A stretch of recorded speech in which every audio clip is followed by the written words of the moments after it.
Hello, welcome to another episode of the Thru podcast. I'm Matt Bryan and joined with Catherine Hunter today. We're both just continuing on our Thru project here, giving mental health a voice. And today we're going to talk about just a few new issues that have maybe kind of arisen in the kind of current climate with COVID and a few different things we need to kind of talk about in terms of kind of dealing with mental health at this time of year in winter. So Catherine, we were having a wee chat there about SAD, weren't we, and seasonal affective disorder? Yeah, we were having a chat about SAD and how much it impacts us normally, but particularly with this year, I think a lot of people are going to be suffering from SAD a lot more than they used to. I'm not sure if you've experienced that yourself, but I always find that throughout the year that I'm all right up until around about Christmas time, but in January, February time, when there's nothing to look forward to, I really find that the weather impacts my mood. I'm left feeling low, just not really wanting to continue, not really finding joy or excitement. And I think it's really important to highlight that this is normal, and a lot of people do actually experience this, but might not actually realize what they're experiencing or why they're experiencing it, and why they might have perfect mental health the rest of the year, but during the longer nights where there's like a lack of vitamin D, they just feel down and just unwilling to kind of go on or go out the house and do things that they would normally do throughout the rest of the year. Yeah, no, absolutely. I think one of the things we pointed out quite early there was that it can maybe be something experienced by someone that's mental health is maybe on good form for the most part of the year, but there is that kind of maybe a decline, some bit more sharper than others over the winter period. I know you said you experienced it maybe more kind of January. I mean, to draw on my own experience, I'm normally about kind of November, December when the clocks go forward, and it's back. They go back. They go back, right? They go back in the winter months. I never get that right. It happens. I mean, only happens twice a year. Yeah. So I mean, I get that when I'm putting I was explaining. Obviously, we're working from home, so I'm putting the lights on maybe like 3 o'clock and stuff like that. And so the kind of clinical side of it is basically maybe quite a sudden deficiency in vitamin D that you would get from sunlight. So that's the kind of obvious thing. I suppose from an outside perspective, people look at it as, you're just not happy in the winter times. Of course, you're going to be kind of happier in the kind of in the sunny months when when you're outside more. There's longer days. You're maybe on holiday. So I think it's one of those things that does kind of exist and can be parallel as well to existing mental health issues. So the point I was making before was that your depression maybe can go through a year and it has its ups and downs. And then there might be this SAD that comes in towards the end of the year, and that can well, for me anyway, I think for others, it compounds your existing mental health. So you can have a kind of trajectory that kind of goes like that towards the kind of winter months. And it's quite interesting to note that can be very different, because obviously, as we know, there's hundreds of mental health issues that can be pre-existing, but also for folk that don't really you can experience huge mental health problems but can still experience that in the winter months. I think I would agree with you in that as well. I think a lot of people, myself as well, like we struggle, well, maybe struggle's the wrong word, but we have to deal with various mental health conditions throughout the year. And particularly in the summer months when it's longer nights, longer days as well, and you've got more time to do something. You enjoy being out and about more because you don't feel that pressure, or I have to get out before it gets dark, or I have to get back before it gets dark, or I have to get out while it's still warm enough to be out during the day. You have that kind of flexibility and option to kind of go out and enjoy yourself. And being able to do that in the summer months, obviously that's mindfulness technique, and you can improve your mental health, get the vitamin D that you need, and just overall have a general good feeling. Obviously that's not a cure for mental health. It's just a technique that a lot of people adapt that helps them get through the day, and it benefits them, and they maybe sort of adapt a better mindset for those months. But then when it comes to the winter months, and you're already struggling with your mental health, anxiety, depression, maybe something else, and then you've got sad on top of that, I think that can make you feel worse as well, because you're already kind of at that kind of like level feeling, and then you just kind of drop even further. And I know, like, I would agree with you with like the turning the lights on, like working from home. You even notice that when you were working in the office, our office was always quite Absolutely. dark as well, and and you would get up in the morning and it would be dark. You go into the office, you'd do your work, you'd maybe get out for 10-15 minutes at lunch, and that'd be like the only daylight you would get during the day, and then you'd be back in, and then by the time you weren't getting ready to leave, that would be dark again. So you're very rarely seeing any form of daylight. And it's the same working from home. I've got my lights on all day every day because I'm a north facing house. I don't get much sunlight in, and it's just very, very dark and gloomy, and that's even when it is a sunny day.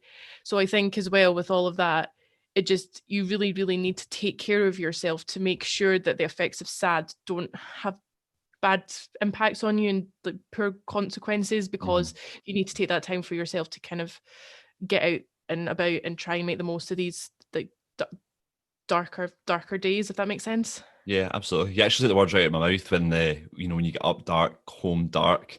I think by this time last year we were working in the same office, and that was probably the case when we were getting the training up the road as well. And I think I probably said to you at the time, I'd bring my lunch in normally to work, and but I was still going that wee 15-minute walk around town like at lunchtime just because it's daylight. And I think that's maybe I've definitely not recently, but in years gone by, maybe people almost look at it slightly farcical that kind of sunlight and mental health and that correlation. But I think just to put at the top is this kind of vitamin D that we're talking about. This is something that your body relies on for producing your kind of feel good hormones. So your serotonin, dopamine, melatonin as well, and vitamin D kind of stimulates. So vitamin D stimulates all of them, and your kind of sunlight is that kind of natural source of kind of lifting you, if that makes sense. So the science behind it is very relative. For that. So it might sound a bit silly saying that, oh, well, that wee kind of 15-minute walk, I was actually doing that to try and help myself. It was because your body's kind of craving it in a way. It's quite bizarre, isn't it? Yeah, I mean, I found in the last week or so, I don't know about you, how you find working from home sometimes, but sometimes I find if I get up, I get more done at home. But I find it hard if I don't have a reason to leave the house.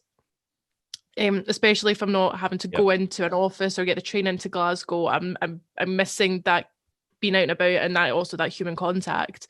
So recently I've started just taking 20 minutes at lunch and forcing myself to go for a 20-minute walk. It's not even very far, it's just round the block, round about the houses where I live, and it just helps me so much. I come back in, my head's clearer, I feel fresher, I feel fitter, I just overall feel a lot better. Don't get me wrong, I'm tired after leaving the house because I've not had to do it every day in such a long time, but I'm kind of trying to build up that energy and get back into a routine where I force myself to go out and just take that time for myself and benefit my mental health, but also get the sunlight that I need. Otherwise I'm going to end up back to where I was 3 or 4 years ago, where my skin turned grey because I wasn't getting any daylight or sunlight. Yeah, no, absolutely. And I think that's important note to kind of, to sum up SAD, because the important thing is it is normal. Chances are you have experienced it in some degree in the spectrum over the years. I think you've kind of focused on a lot about routine. Routine can be very vital to cope with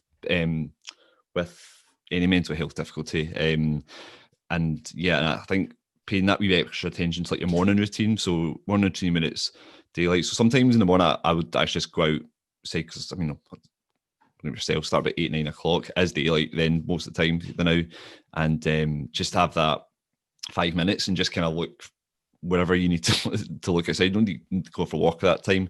If you can, and part of your routine is going for a walk in the morning, definitely encourage that. I think that's great. But then just make sure you're getting that bit of space for yourself, because sometimes when you do wake up and it starts, you do need that 5-10 minutes to acclimatise anyway. So I would definitely encourage just that wee kind of 5 minutes to yourself and pay attention as well. That will kind of come back to mindfulness, obviously.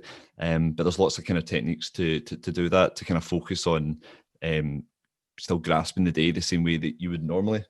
Another thing that I would I try to start to do, and we'll come on to this in a minute as well, is so working from home the only time I was actually getting out the house was maybe going to the gym at night. Now this is obviously dark, but I'm still enjoying the fact I was getting out, and exercise was my kind of lift for my well-being and stuff at that time. Obviously gyms have been closed here for the past 3-4 weeks now.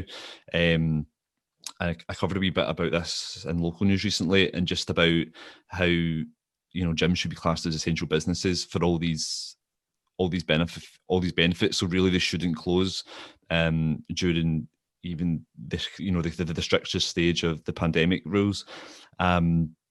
So basically what I was then forced to do is either run at night, which is not the safest thing to do, more chance to be icy then as well.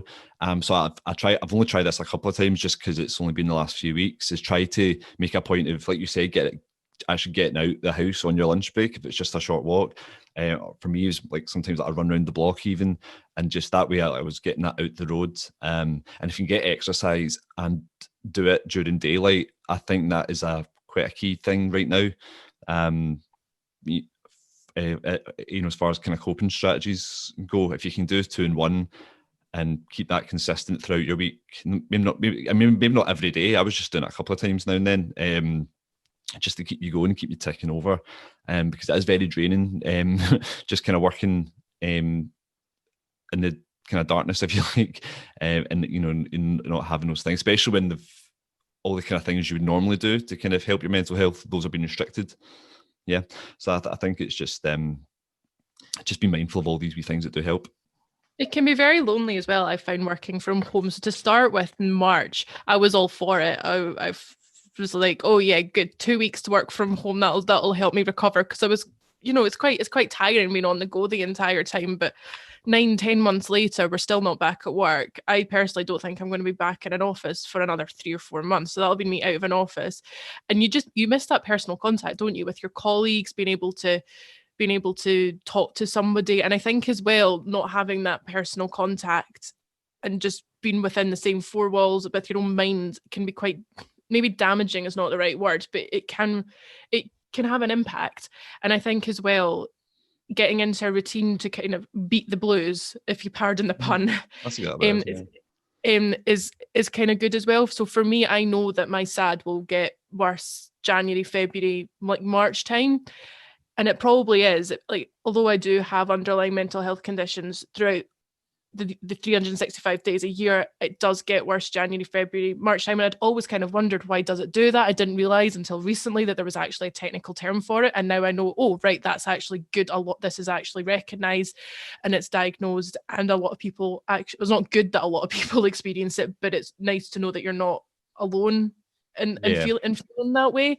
And I think as well, for me, although I have struggled in the past, like around Christmas time, because of certain things that were going on in my life, I can get through the dark times because I've got the Christmas lights up, I've got the window lights up, and I feel like it's all bright and twinkly. And I'm like, oh, good, that's making me kind of feel happy. And yes, I'm that cringy person that has the Christmas music blasting, because it's good, it's feel good music, isn't it? And it helps you, and you're in a good mood, and you're like, oh, like, good, this is something to look forward to, especially after a year like this. We definitely need something to look forward to. But this is not just for this year, but every year, once Christmas is over, and it's not as bad that week, you've got New Year's to look forward to. But once New Year's is over, that's it. The Christmas lights are coming down. You can no longer listen to the cheesy, cringy Christmas music. And you don't really, unless you are one of these people that can book a summer holiday a year in advance, you don't really have anything to look forward to. So you kind of just end up in this bit of a slump. You just feel like you're going through the motions. You get up, you go through your routine, you whack a big smile on your face, and while deep down you're kind of struggling with the lack of vitamin D and everything. And I found for me as well, it's so important for me to get into this winter routine where I get out and I go out and see people or do things that will benefit me, because I know it's going to hit me hard at the beginning of the year. And I know I'm going to not want to do anything, or I'm going to struggle getting up, or I'll be like, no, I'll just leave my walk for today. I can't be bothered. It looks too cold outside. Or I'll just leave my workout because I'd worked out yesterday or the day before. Oh, I don't have to. And you start making excuses for yourself because or maybe excuses is the wrong word, but you just don't feel like doing it because of the weather, and it's dark. The darkness never seems to end, and because the darkness never seems to end, you're like, well, nobody's going to see me. What does it matter? But it's just so important to get into that routine as soon as possible, to take that time to care for yourself. So when it does get hard, I mean, it's taken me years to push myself. So I've got friends, I'm like, right, you need to message me to tell me to do this, and keep messaging me until I tell you I have, and like make sure I send you a sweaty picture just to highlight, just to prove that I've actually done it. And although I'm like, oh, don't make me do this, I feel so much better for the end, and I'm glad for that kind of pure pressure and pure support as well, just to keep me going. Don't get me wrong, it's still hard, it's not a cure, but it does help. At the time you do feel a little bit better for it and a bit more human, and it just helps you get through that challenging time of the year. That's what I find anyway. No, absolutely, you said it perfectly, Catherine, because what we're saying is that we need to treat it like a factor into your mental health, because it is very common, and it doesn't replace what you might already be experiencing. It can either compound it, it can underlie it, it just kind of factors in to what you're experiencing, especially this winter, which is incredibly unique. You were talking about Christmas there. I think for most people, Christmas can't come quick enough, because it is that one thing to look forward to right now. So what we are saying as well is, be mindful of sad, be mindful of the normality of it, and things you can do to be kind to yourself. Like Catherine, you said there, it is looking after yourself. And again, we said very well there as well, is checking in on other people. People are checking in, on you. So be aware that chances are most people are experiencing it at some degree. So do check in on them. I would say this about any year anyway. This is definitely a point when people feel. I mean, some people don't enjoy Christmas for whatever reason. It can bring, I don't know, people like bad memories. Detached from well, a lot of people are detached from families and stuff as well, sadly. So I think people don't deal with the holidays that well. Winter doesn't help. Compounded seasonal affective disorders doesn't help either. So yes, we all have a duty there to kind of look after ourselves, look after everybody else. And I think especially after Christmas as well, like you said, because winter doesn't just stop there. It's these issues, especially in this country, it's never ending. No, I think like the actual misery is still going to go on for another few months, just in the current climate anyway. So I think we just need to just all be aware of that. And I think and like you said, look out for each other and support one another, because you don't know what's going on behind closed doors. You don't know how someone's feeling, and it's so easy just for someone to say to you, oh yeah, I'm absolutely fine, when they're not. So it's just important to let people know that you're there for them if they ever want to talk, or just go for a coffee. Like, it's the simple things that can help. Excuse me. Sorry. Aye. So I think it's so we are kind of ringing that bell quite loud just now about SAD and what we can kind of do to help ourselves and help each other. I know we're going to go into another topic just now, but I'd kind of want to jump ahead, if that's okay, to because I feel like this ties a wee bit into what we were talking about at the end there, Catherine, about the suicide statistics were published in Scotland a couple of weeks ago. We probably did some kind of coverage on them ourselves to kind of some degree.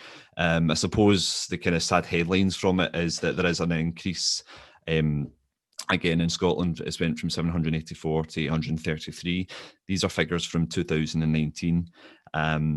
Male suicides went up by 13.9 in Scotland, and That's from 581 to 620 now.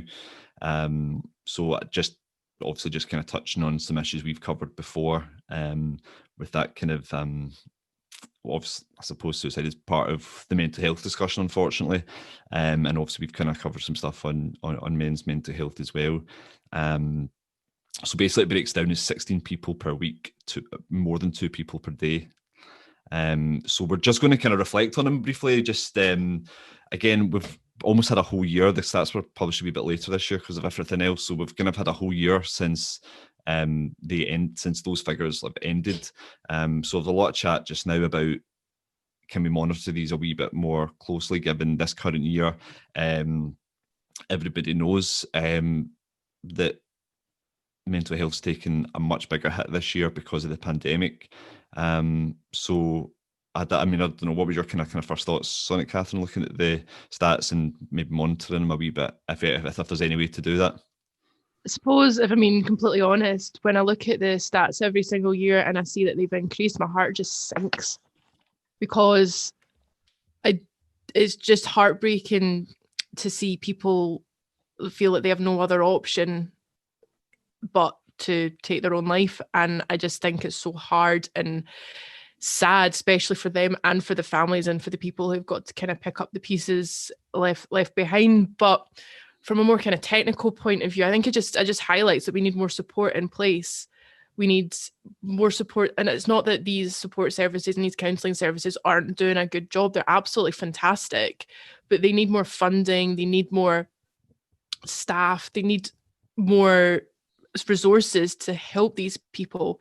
And they need maybe to do, like, I think a lot of people, especially when it comes to male mental health, there's a lot of toxic masculinity around, and a lot of men don't feel that they can talk about their mental health. They feel like it's a sign of weakness. And what I really want to highlight is that mental health is not a sign of weakness at all, and that there are people out there that can help you and talk and listen. And sometimes if you don't feel that you can talk to a family member or a friend, then please do try and get in touch with one of these charities, even if it's just to say, hi, I'm struggling. You don't have to talk about anything personal. They'll just be there to listen to you for whatever you want to say. But these places as well, a lot of these services like therapy sessions, counselling sessions, or they are under a lot of pressure right now, especially in this year. They've always been under pressure with the waiting target. The target waiting list time is about 18 weeks. And I know a lot, especially young people's mental health, I know a lot of people are waiting over a year to be seen by a therapist. And that's just, it's not the therapist's fault.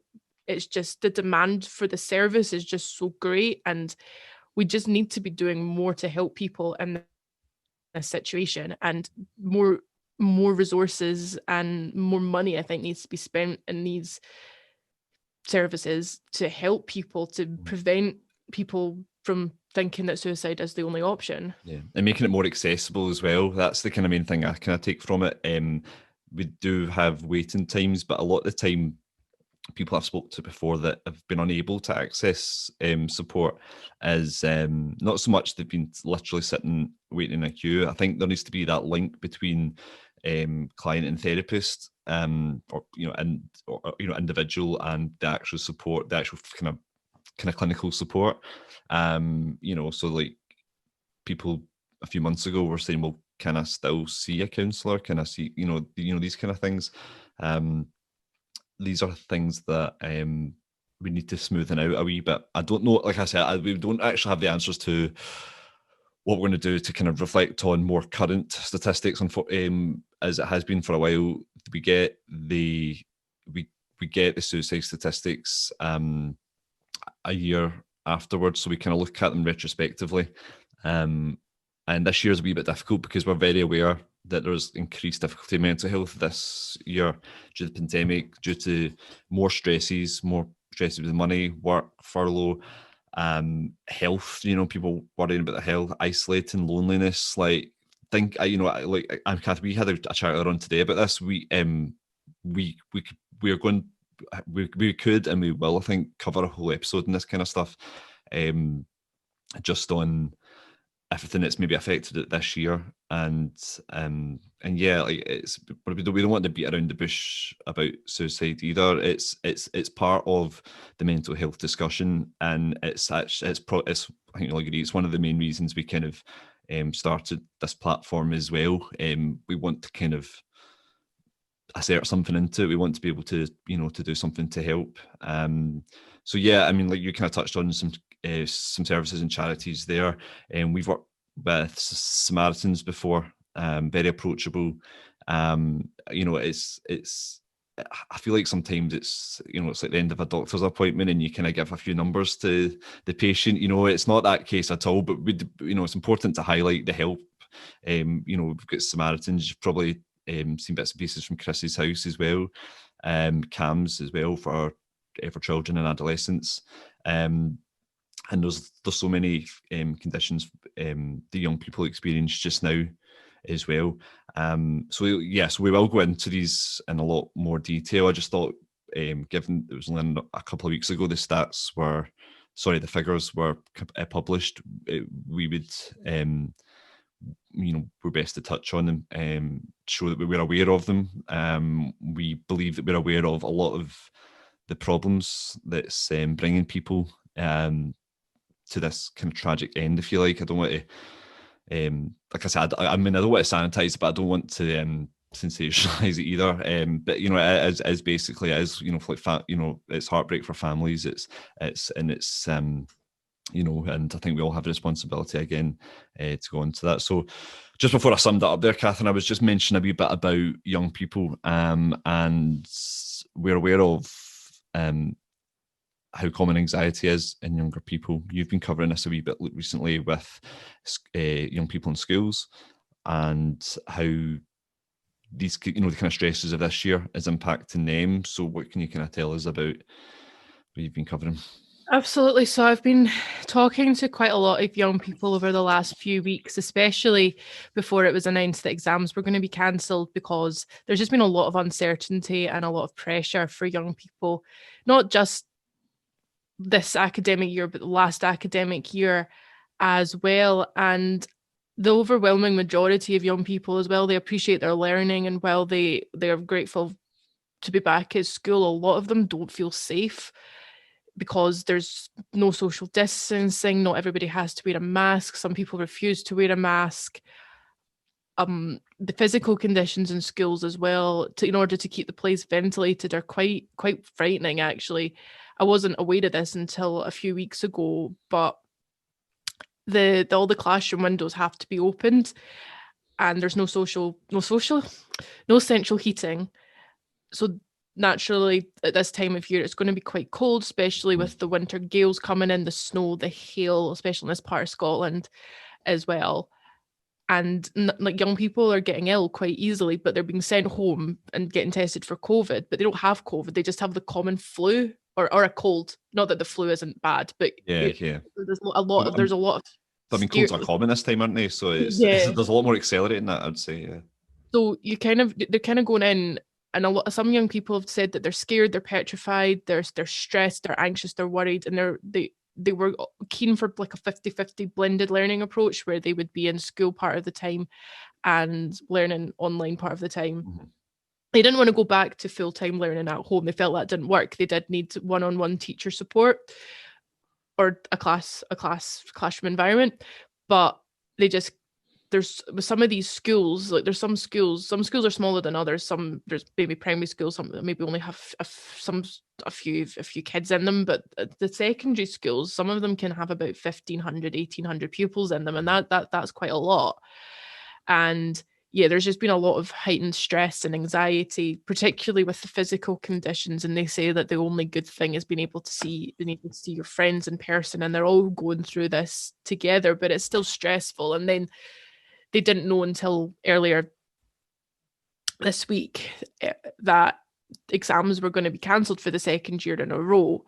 So they haven't known that whether or not their coursework was going to count towards their overall grades. This is obviously for Nat 5s to advanced higher pupils. So they didn't know if their coursework they were doing was going to account for their overall grades. And obviously, a lot of people use their coursework as a monitoring situation to progress how well they've done to what they need to do in the final exam. So it puts a lot of pressure on young people throughout the year to actually perform well. Because I don't know what you were like as a girl. I know personally I didn't always do well in tests, and I needed that final exam to kind of get my grade up or to prepare for my final exam. So a lot of young people are stressed because they didn't know until recently if their grades were going to get awarded from an exam or if they were going to be awarded from coursework or from teachers' predicted grades. And then there's obviously the stress of worry about downgrading again, because that'll cause a whole other palaver last year. Surely I'm hoping they don't make that error in judgment again. And then the whole kind of geography of schools and stuff as well. Like you'll know more about it than me. Is it fair to say that there's like a new anxiety developed with young people because of COVID this year? I think so. I think schools are always going to be very stressful, especially when you've got exams and you're trying to pass certain exams to get into classes the next year. But these kids, sixth years, this is the second time that they've had their final exams cancelled, and some of them are planning on going off to college, university, some sort of further education next year. And that'll be 2 years in a row that they've not sat an exam. So they're not actually prepared for sitting university exams, and they don't know what it's like in an exam setting. They've only ever had one set of exams 2 years ago.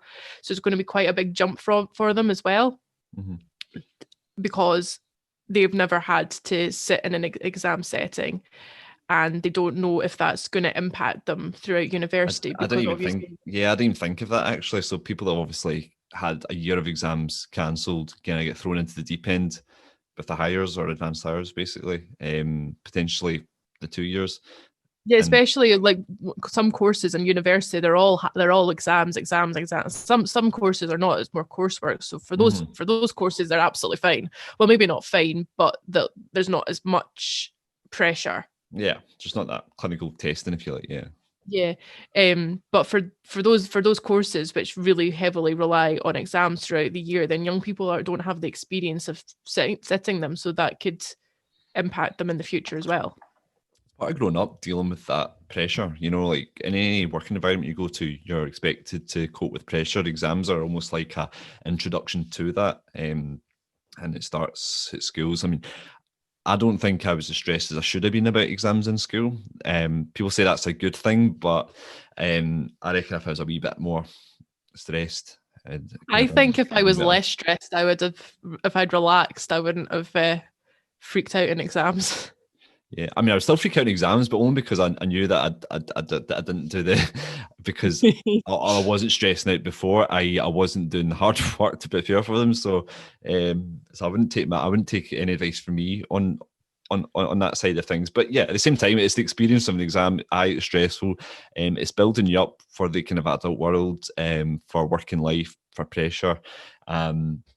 Specifically, what I want to touch on though as well, though, Catherine, is that I think the stories that you were covering recently on young people, were they to do at all with COVID itself, the virus, as in, is there a new anxiety for people feeling stressed about getting COVID or outbreaks in their school, not feeling safe, not feeling safe in school? Absolutely. Yeah, a lot of them don't feel safe in school, like I said, because there's no social distancing. A lot of people are not taking like hand sanitizer. Maybe this isn't fair to say for all young people, but a lot, or some are not taking hand sanitation seriously. They're all sitting together in classes. They're not so they're sitting with their friends at lunchtime, but then they're sitting with somebody else during the class, and then somebody else during another class. So there's a fear that it will spread. There's the fear that you're going to be sitting next to somebody with COVID who might be asymptomatic, who's not displaying any signs yet. And then you could take that home to your family, and some people might be living with vulnerable family members. So you're getting infected, your family could be getting infected, and then there's a lot of fear that COVID could spread in schools as well. Sorry, you go. Yeah, so I think that's their main concern, is that COVID could spread, especially in larger schools where there's less space, and settings where there's not enough ventilation as well. Yeah, because there's like in libraries and in certain classrooms the windows don't open, so they can't ventilate to get rid of any COVID symptoms. Yeah, some schools are older than others as well. I mean, maybe a wee bit different now, but them, one of the buildings I was in at school, there was a few classes with no room, no windows at all. So I'm not, I wouldn't expect. See, the end of the day, right? Schools are the one thing that's remained open and will not close. For the record, I'm not saying they should or shouldn't. I think I just think that the real parallel in it is that people are just as stressed of transmitting COVID in a school as they are in the shops somewhere else, something they're not allowed to do. Yeah, and it's something they're not gathering. So we're seeing all these businesses being penalised and stuff. I'm not saying, level the playing field on that one, but I feel like what you were covering before was actually listening to these anxieties. I feel like there's just not been enough voice from, people are going to be worried. There's people in these schools are probably like freaking out thinking that, God, I'm really close to people and they hear about an outbreak. And we've had schools in the area we covered, people sent home to self-isolate because they've been identified as a contact. Now, if you're a parent there, you're going to, first of all, think, I'm not quite sure about sending my kid back to that school that there's been a COVID outbreak, because and it's always named as a kind of community transmission for most of them as well. Therefore, like, minimal disruption happens. So whether it's a teacher gets it, kids get it, and like you say, asymptomatic transmission is probably more common than we realise as well. So yeah, I think it was really important what you did actually in terms of giving those kind of young people a voice, because that is a new anxiety that people are not hearing, I don't think. Yeah, exactly. And the young people themselves are saying, please stop ignoring us. Education is the right of the child, but please stop ignoring us. We're the ones that have to go into school. We have to deal with this. And it's not just the kids as well. Teachers have to deal with this as well. They're being put in the same situation. And even though kids are described as not being carriers of COVID or less likely to transmit it, what about the teachers? Are they not going to be in danger of getting COVID or taking it home? What about them? So I think there's a bigger picture. Like, obviously, like, the kids, it is important they get an education. No one's denying that. But you're going to all this trouble to close cafes, shopping centres, gyms, like people's lifelines, people's employment, their income. But what about the people in school as well? And one of the reasons why they're not closing schools is to keep kids safe, which is ironic because these kids don't feel safe in school. Not because they're going to get physically hurt, but because of the risks of COVID, and again because of the physical conditions in school, like being freezing. They're not allowed to stay indoors anymore, because obviously when it was like wet during lunchtime we were allowed to stay inside, but even in the wet weather, the snowy weather, they're kicked outside. It's like, nope, you need to go outside because there's less. That's right. Yeah, that's right. I had to go outside every so often. Yeah, I've seen that. Yeah. So yeah, I think it's just really, I feel very, very strongly for the young people and teachers. I think they're all very, very brave, and I've always said this, I would not like to be going through school right now, but definitely not during a year like this, because as you said, school's stressful enough as it is. There's so much pressure put on young people.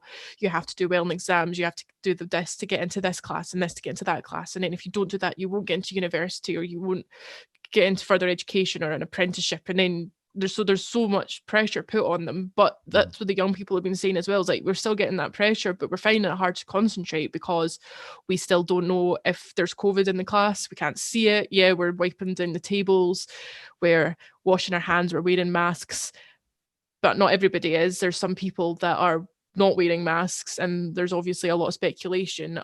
Are these people actually exempt or not wearing masks, or are they just saying that so they don't have to wear it because they don't care? Yeah. So yeah, there's a lot. There's a lot. So, again, there's a lot of stresses and anxieties surrounding COVID that I personally just can't comprehend, because that I've been working from home since March. So the closest I get to COVID is going to Morrison's probably. Yeah. But I'm in and out in 20 minutes. Yeah, I mean, like, anytime I think about that issue itself, so many things kind of blow up in my mind. Like, for me, it only takes a vulnerable parent of a child that attends school to get a kind of secondary transmission from them, and and another, to cause an unavoidable death, basically. I mean, I don't want to, again, I don't want to be too stark, but I feel like those are the realities that get mentioned in every other area of work and every other area of life. It's had to close to protect people. It's, kids are resilient themselves, but it's when outbreaks happen, it's like thing is like, so see if you call it a community transmission, but it's become in the school. Well, it's since then come into the school, so then it is a school transmission because that is then happening. If that makes sense, that's how the virus started. It didn't just start with it happened this place and it couldn't go into there. No, it mutates. It goes, it goes places. So, again, it's probably a topic we'll definitely revisit because it's not a scenario that's changing at the moment. One of the interesting things that I found out as well, that one of the kids that I was speaking to, her brother tested positive for coronavirus. So he had to stay off school, but the girl had to go into school. So I don't know, like, does that not completely go against is that because everything? Yeah. So is that because she's at school or is she not in contact? I mean, I don't understand that. Is that like if she was, like, for example, if she was a bit older and was in a workplace, would she be told not to go into work because of that? Or yeah, I'm not sure. I think it's because she was at school, so she was told still to go into school. Yeah, but as far as I'm aware, she lives with her sibling. Yeah. So is she not going to be at risk of contact? Yeah, some kind of contact there, even. Yeah. So I just don't understand some of the rules and are surrounding it. Whereas sometimes classes, for example, my mum, one of the pupils in my mum's school tested positive, so the pupils had to self-isolate for 2 weeks, but my mum didn't because she wasn't in direct contact with the kid for more than 15 minutes. So she still worked from home most of that time, but was told that she had to go in, and she was very confused there's that line where the decision making takes place that we don't see. It's very bizarre. It causes a grey area, and I have seen inconsistencies of it as well. We both have people in our close circles that are teachers and work in schools, so that's why we are very baffled at it. Again, not directly calling for schools to close. We just want a wee bit more understanding. Answers. Yeah. And to go back to what we were talking about as well, we don't want to be like sleeping at the wheel either in terms of this new anxiety that is developing. We don't want this to kind of mutate into something that, is a long-term stressor for kids. A lot of people's depression starts in their kind of adolescence, remember? So, we can root things to childhood, but when it actually develops, so if you're experiencing stress in school or whatever, that can develop and be quite lasting, into your thing. So we need to, I think what you covered was very important because it just shows, well, people are actually, these are the people that are expressing their feelings about it. These are the people that are actually anxious about it. And we don't want that to get worse. We need to have that understood. And I do think these people need to be heard. I do think the people making these decisions should, instead of just saying, oh, they're kids, they'll do as they're told. Well, they're young adults. They're very, very mature. Well, the ones I've been speaking to are anyway, and they know what they're talking about. They know what's going on. They're not little babies that are just going, yeah, okay, I'll do whatever you say. These young adults, they know what they're talking about, and they deserve to be listened to. Yeah, no, absolutely. And I think, we're very much for listening to all sides of these things, because, like the kind of blended learning thing was kind of put to the side. Obviously, we've got an episode there we kind of discusses blended learning working in other countries. So we were just, so we like to kind of reference things because we are obviously looking out for well-being all the time, in more than one ways. We are looking for safety and different aspects to your life, your physical and mental health. So so I mean, I think it's definitely one we'll probably revisit, I think, Catherine, absolutely with schools. But yeah, no, I think we've brought a lot of stuff up to date today. I know we've not been completely on the ball with content as such recently, but I think everything that we're kind of bringing up to speed is has been quite current and relevant. So So yeah, so I mean, our episodes again, this will be on YouTube, it'll be on Apple Podcasts and Spotify, and of course on thrivethru.co.uk, which will see the rest of our content, previous episodes, and any kind of blog posts that we've been doing in the meantime as well. So yeah, covered a lot today, and no doubt continuing a lot of these conversations, especially going into the kind of winter period and anything else that develops from the pandemic as well. Hey, Catherine. Yeah, thank you very much for joining us. I hope you all have a lovely Christmas and New Year if we do not record before then, and we will see you next time.